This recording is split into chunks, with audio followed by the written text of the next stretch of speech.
Remember the story of Aesop's fable of the people who foolishly killed the goose that laid the golden egg?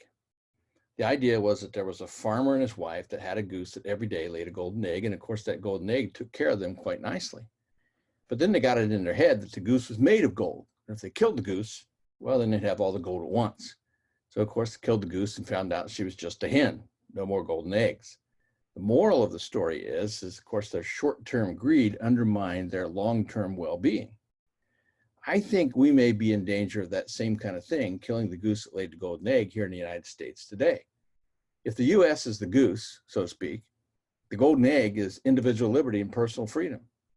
If you start with the post-pandemic kind of COVID-19 response of government overreach, governors and mayors, one after the other, and there's lots of examples online of this, who in their desire to reinforce public health, ran roughshod a few times over individual civil liberties and constitutional guarantees.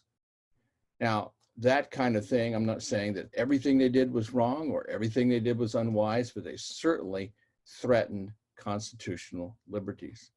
If you look at it now and think of the tragic circumstances of George Floyd being killed by a police officer in Minneapolis at the end of May, it was an awful situation. And clearly racial justice and police brutality is an issue that needs to be discussed. And there were individuals who responded with legitimate, lawful, peaceful protests. Those protests have largely been overpowered now by lawless rioters who have completely overwhelmed the situation, who are bent on destruction, who are running from one city to another and seem to be organized in some way or another, and of course are undermining our civil liberties once again in the name of tolerance and civil liberties, which is quite interesting. Then if you look at the big social media tech of Google that owns YouTube, of Facebook that owns Instagram, and even reach out to big business like Starbucks and Amazon, these very large communication businesses are now controlling information. And they're blocking certain content that they feel their committee, some committee somewhere, decides is inappropriate or politically incorrect. They've done this on C-19 responses. They've done this on Christian content.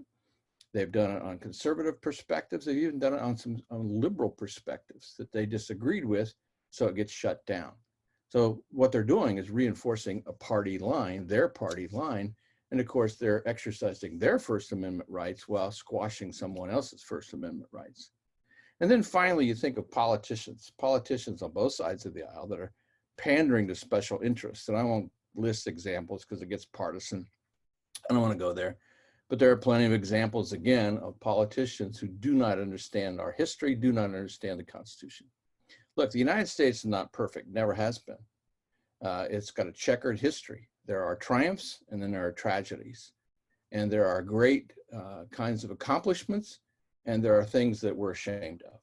But we've been there fits and starts moving along toward individual liberty. And what makes USA great is not the people per se, it's not even the beautiful country, it's our ideals. The United States, the first new nation, the first nation in the world that was founded on the basis of individual liberty and religious freedom in particular.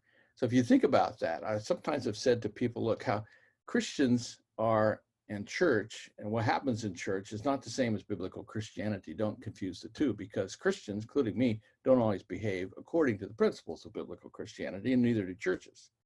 It's a little bit like that with America, that how America behaves isn't always living up to its own ideals, but the ideals are there. And they're laid down in the Constitution and Declaration of Independence, and they're something that are special.